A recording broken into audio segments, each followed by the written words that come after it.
Hello everyone, welcome to Studynetic. मैं हूं पूजा मेहता और यहाँ पर मैं क्लास 12th की अकाउंट्स पढ़ा रही हूँ, जिसमें हम एडमिशन ऑफ पार्टनर को समझ रहे हैं।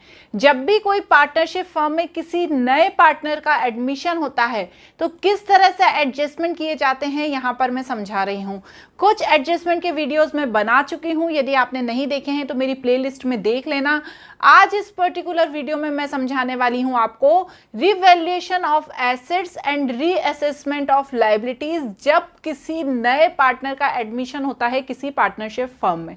तो आज यहाँ पर हम ये समझेंगे, तो स्टार्ट करते हैं। लेकिन उससे पहले मेरे चैनल को सब्सक्राइब ज़रूर कीजिए, लाइक कीजिए। कोई भी डाउट हो तो बिल्कुल बेझिझक पूछ सकते हैं आप, ठीक है। तो अब हम यहाँ पर समझते हैं कि जब कोई नए पार्टनर का एडमिशन होता है किसी भी पार्टनरशिप फर्म में तो हमें क्या नीड होती है revaluation of assets and reassessment of liabilities की। जैसा कि हमने इससे पहले जो चैप्टर पढ़ा था change in profit sharing ratio, उसमें बहुत अच्छे से समझ लिया था कि एसेट्स का रिवैल्यूएशन क्यों किया जाता है, लायबिलिटीज़ का रीअसेसमेंट क्यों किया जाता है जब प्रॉफिट शेयरिंग रेशो चेंज होता है, ठीक है। लेकिन इस चैप्टर में चीज़ वही है, लेकिन यहाँ पर बात हो रही है जब किसी पार्टनर का एडमिशन हो रहा है। अब सपोज करते हैं कि ए और बी दो पार्टनर थे, ठीक है।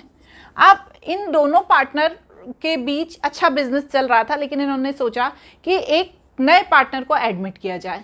अब जब वो एडमिशन ले रहा था पार्टनर, उस समय इनके पास कुछ एसेट्स थी, साथ ही साथ इनके पास कुछ लायबिलिटीज थी। मतलब इनके पास कोई बिल्डिंग थी, लैंड थी जो इन दोनों ने मिलके खरीदी थी, या इन दोनों ने मिलकर कोई लोन लिया था, कहीं इनको पेमेंट करना था। तो ये दोनों पुराने जो पार्टनर्स हैं उनकी कुछ एसेट्स एंड लायबिलिटीज़ थी। अब तीसरा नया पार्टनर आया सी, ठीक है। अब सपोज करते हैं इनने एसेट्स खरीदी, ठीक है। कितने की खरीदी? 5 लाख की खरीदी। इसने एसेट्स खरीदी, मिलके कोई लैंड खरीदी होगी, 5 लाख की लैंड खरीदी। जब 2-3 साल पहले खरीदी होगी, जब सी का एडमिशन हो रहा था, नया पार्टनर आ रहा था, उस समय उस लैंड की न्यू वैल्यू हो गई 10 लाख। कितनी हो गई?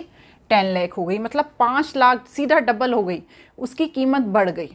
अब जो सी आ रहा है, इसने ना तो वो खरीदी ना उसमें पैसा लगाया, तो अब भैया जो 5 लाख रुपए का जो प्रॉफिट है वो सी को क्यों दिया जाए? बताइए। बेचारे ए और बी ने खरीदी और सी को वो हम प्रॉफिट क्यों देंगे? क्योंकि ये तो भैया एसेट्स इन दोनों ने खरीदी थी, अब उस पर जो प्रॉफिट हुआ है या उसके जो प्राइस में इंक्रीमेंट हुआ है वो ये ए और बी ही रखेंगे ना। तो वो क्या करेंगे, जो ये 5 लाख रुपए बड़े हैं, ये जो इंक्रीज हुए हैं, इनको आपस में पुराने प्रॉफिट शेयरिंग रेशो में बांट लेंगे, ठीक है ना। तो यहाँ पर यदि एसेट्स की वैल्यू बड़ी है तो किसी भी तरह का एडवांटेज सी को ना मिले, इसके लिए एसेट्स का रिवैल्यूएशन किया जाता है। उसी तरह से क्या बात आती है? लायबिलिटीज़ की बात आती है। उसी तरह से लायबिलिटीज़ की बात आती है। सपोज करते हैं इन्होंने 3 लाख का लोन लिया था, ए और बी को पैसों की नीड थी, इन्होंने 3 लाख का लोन लिया था और इस 3 लाख के लोन को ए और बी को ही चुकाना था। अब जब ये नया पार्टनर सी आएगा, हर महीने उसकी इंस्टॉलमेंट चलती होगी जो भी लोन की। अब सी जब नया पार्टनर आएगा तो वो बोलेगा कि भैया मैं क्यों इंस्टॉलमेंट चुकाऊं, मैंने ना तो लोन लिया ना तो मैंने उसमें से उसका कुछ यूज़ किया। तो अब सी को बोलने में आएगा ना कि भैया मैं क्यों लोन चुकाऊं, तो वो मना कर देगा। तो अब जो पुराने पार्टनर्स हैं उस लोन का डिस्ट्रीब्यूशन पुराने प्रॉफिट शेयरिंग रेशो में आपस में करेंगे, क्योंकि ये एक डिसएडवांटेज है जो सी को मिलेगा। क्योंकि जब वो उसे तो कोई लेना देना ही नहीं है ना लोन से, भैया उसको तो उस लायबिलिटी से कोई लेना देना ही नहीं है। तो लायबिलिटीज़ यदि इंक्रीज होती है या डिक्रीज होती है, दोनों में सी का कोई मतलब नहीं है सी को। उसी तरह एसेट्स की वैल्यू यदि इंक्रीज होती है और डिक्रीज होती है, उससे भी सी को कोई लेना देना नहीं है। तो सी के आने से पहले, सी के एडमिशन से पहले ए और बी रिवैल्यूएशन ऑफ एसेट्स कर लेंगे और रीअसेसमेंट ऑफ लायबिलिटीज़ कर लेंगे। अब वो कैसे करेंगे? सिंपल, जैसे हमने change in profit sharing ratio में किया था, रिवैल्यूएशन अकाउंट बनाकर, ठीक है। तो अब हम यहाँ पर रिवैल्यूएशन अकाउंट बना लेते हैं। अब रिवैल्यूएशन अकाउंट बनता है वो बिल्कुल सिंपल बनता है, जैसा हमने change in profit sharing ratio में समझा था। रिवैल्यूएशन अकाउंट, ठीक है, 4 कॉलम बनेंगे, ठीक है। ये बैलेंस शीट नहीं है, ये अकाउंट है, तो यहाँ पर आएगा पर्टिकुलर्स, अमाउंट, पर्टिकुलर्स और अमाउंट। क्लियर?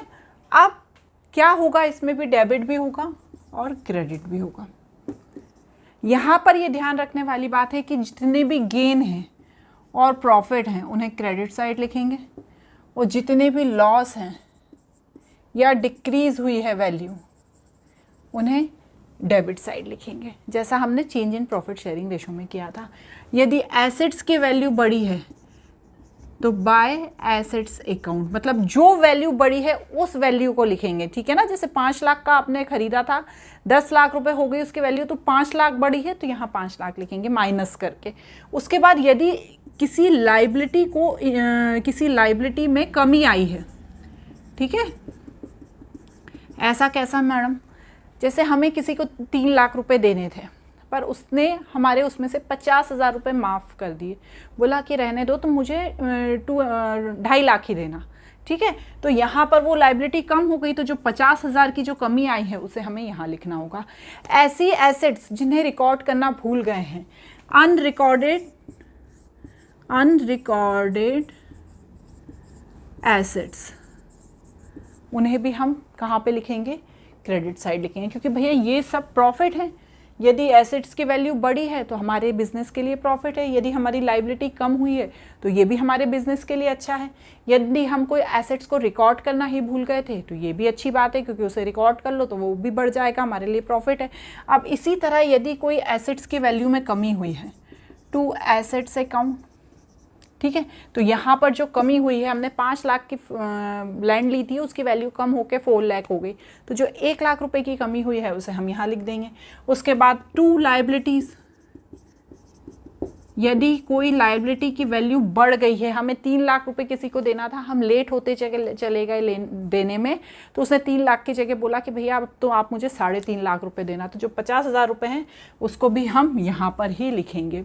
रेम्यूनरेशन, जैसा हमने हमारे पहले देखा था ना, पार्टनर्स कैपिटल अकाउंट, तो रेम्यूनरेशन में क्या होता है, ये सब जो काम हो रहा है पार्टनर्स कैपिटल अकाउंट,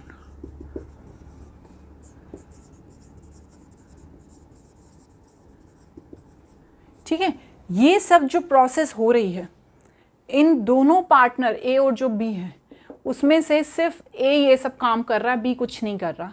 ए ही है वो जो सब सारा हिसाब किताब लगा रहा है कि किस एसेट्स की वैल्यू बढ़ी है, किसकी घटी है, किस लाइबिलिटी में इंक्रीमेंट हुआ है, ये सारा हिसाब किताब कौन देख रहा है, ए।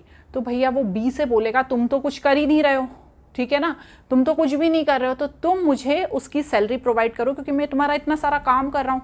तो ठीक है, बी भी बोलेगा ठीक है भैया ले लेना, तो यहाँ पर वो खर्चा ही हो गया ना बिजनेस के लिए, तो उसे भी हम कहाँ लिखेंगे, यहाँ पर लिखेंगे। उसके बाद यदि हो सकता है, ठीक है, हो सकता है कि ये दोनों ही बिजी हैं, ए और बी, और दोनों ही बोल देते हैं यार अपन के पास कहाँ टाइम है इतना हिसाब किताब लगाने का, नया पार्टनर आ रहा है तो हम किसी बाहर से किसी व्यक्ति से ये काम करवा लें।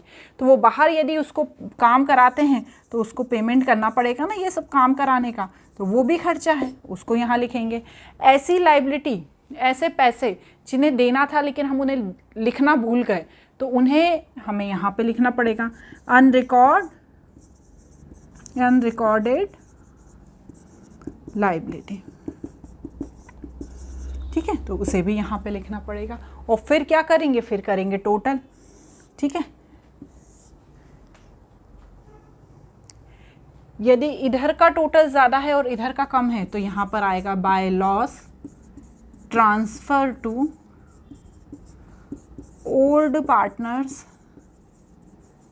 अकाउंट, और यदि यहाँ का टोटल ज़्यादा है यहाँ का कम है तो यहाँ आएगा to profit transfer to old partners account. समझ गए ना, ये तो भैया लॉस हो गया, ये प्रॉफिट हो गया। अब इसकी जनरल एंट्री कैसे करेंगे, देखिए बच्चों, सिर्फ इसी की जनरल एंट्री नहीं पूछी जा सकती है, या सिर्फ आपसे प्रॉफिट की जनरल एंट्री नहीं पूछी जा सकती है। आपसे ऐसी, जैसे ये 2 एसेट्स अकाउंट है, उन्होंने बोला एक ऐसी एसेट्स थी जिसकी वैल्यू में कम हो गई, डिक्रीज हो गई, और उसकी जनरल एंट्री करो, तो आप कैसे करेंगे? सिंपल, आप तो क्लास 11 से समझते हुए आ रहे हैं। ये रिवैल्यूएशन अकाउंट बना है, ये 2 एसेट्स लिखा है, तो मैं इसकी एंट्री क्या करूँगी? Revaluation account debit to assets account. तो यहाँ पे कौन सा होगा? जो वैल्यू कम हुई है उसकी एंट्री हुई है ये, ठीक है ना? जो वैल्यू कम हुई है उसकी एंट्री हुई है। उसी तरह से यदि मुझे यहाँ बाय वाली एंट्री करनी है तो मैं क्या करूँगी? Assets account debit to revaluation account. तो यहाँ पर वैल्यू इंक्रीज हुई है। सिंपल सी एंट्रीज होती हैं ये, हम हमारे जो अपन ने देखी है क्लास 11th में भी पढ़ी है वही है। उसी तरह से यहाँ पर होगा, यदि प्रॉफिट हुआ है तो मैं क्या एंट्री करूँगी? रिवैल्यूएशन अकाउंट डेबिट टू जो भी पार्टनर हैं, S capital account, B's capital account. Profit बांट लेंगे भैया दोनों पार्टनर्स आपस में। उसी तरह से यदि लॉस हुआ है तो क्या होगा? A's capital account, B's capital account to revaluation account. तो यहाँ पर जनरल एंट्री करना बहुत ही इजी है, आपको कंफ्यूज नहीं होना है। जैसे क्वेश्चन में आपसे पूछ लिया गया कि अनरिकॉर्डेड इन्वेस्टमेंट है 50,000 का, इसकी जनरल एंट्री करो, ठीक है ना? तो अनरिकॉर्डेड इन्वेस्टमेंट, इन्वेस्टमेंट मतलब एसेट्स, ठीक है ना? हमने इन्वेस्ट किया, अनरिकॉर्डेड इन्वेस्टमेंट है तो समझ लिया यहाँ 50,000 का है। तो क्या करेंगे हम? अनरिकॉर्डेड एसेट्स या unrecorded investment account debit to revaluation account. तो बस सिंपल से इस तरह से एंट्री हो गई। अब जैसे यहाँ पर हो गया कि फर्नीचर की वैल्यू इंक्रीज हो गई, तो फर्नीचर हमारी एसेट्स है, यदि इंक्रीज हो गई तो यहाँ पर बाय एसेट्स आ गया, तो हम क्या लिखेंगे? Furniture account debit to revaluation account. तो इस तरह से जनरल एंट्री होगी। जब हम क्वेश्चन करेंगे ना तो उसे और आसानी से समझेंगे। अब इसमें एक और एडजस्टमेंट है जो मैं आपको इसी वीडियो में बता देती हूँ, adjustment of deferred revenue expenditure. Deferred revenue expenditure क्या होता है? ये हम शुरू से समझते हुए आ रहे हैं, एंड आई होप आपको बहुत अच्छे से पता होगा कि डिफर्ड रेवेन्यू एक्सपेंडिचर क्या होता है। ऐसे एक्सपेंडिचर जिनके खर्चे बहुत टाइम तक चलते रहते हैं उन्हें क्या कहते हैं? Deferred revenue expenditure. जैसे एडवर्टाइजमेंट एक्सपेंडिचर, जब तक टीवी पर एडवर्टाइजमेंट दिखाई देगा तब तक उसका खर्चा होता रहेगा। अब ए और बी ये 2 पार्टनर थे, इन्होंने कोई एडवर्टाइजमेंट लगाया, ठीक है, और उस एडवर्टाइजमेंट के 2 लाख रुपए का इनका खर्चा था। अब जब नया पार्टनर आ रहा है तो वो कहेगा कि भैया जो पिछला है उसका पेमेंट मैं क्यों करूं? जब मैं पार्टनरशिप फर्म में आऊँगा और एडवर्टाइजमेंट चलेगा तो मैं वो पेमेंट करूँगा, अभी का पेमेंट मैं क्यों करूँ? तो क्या करेंगे? ये जो दोनों पार्टनर हैं, जो पैसे हैं एडवर्टाइजमेंट के, वो आपस में बांट लेंगे उन्हें पेमेंट करने के लिए। तो यहाँ पर हम क्या करेंगे? सपोज ए और बी थे ना, एस कैपिटल अकाउंट डेबिट, ये जनरल एंट्री बनेगी इसमें, B's capital account debit to advertisement suspense account. Same है एंट्री जैसे हमने पहले भी करी थी। ये नए पार्टनर के एडमिट होने के समय की एंट्री है। मोस्टली एंट्री सेम है, थोड़े थोड़े हर जगह चेंजेस हैं, चाहे एडमिशन ऑफ पार्टनर हो, चाहे डेथ ऑफ पार्टनर हो, चाहे रिटायरमेंट ऑफ पार्टनर हो, अधिकतर जगह इसी तरह की एंट्री की जाएगी। आपको मैंने एडजस्टमेंट समझाए हैं, उनके कॉन्सेप्ट समझाए हैं, इसके क्वेश्चंस भी मैं आपको बाद में ज़रूर कराऊंगी। आज के वीडियो में इतना ही।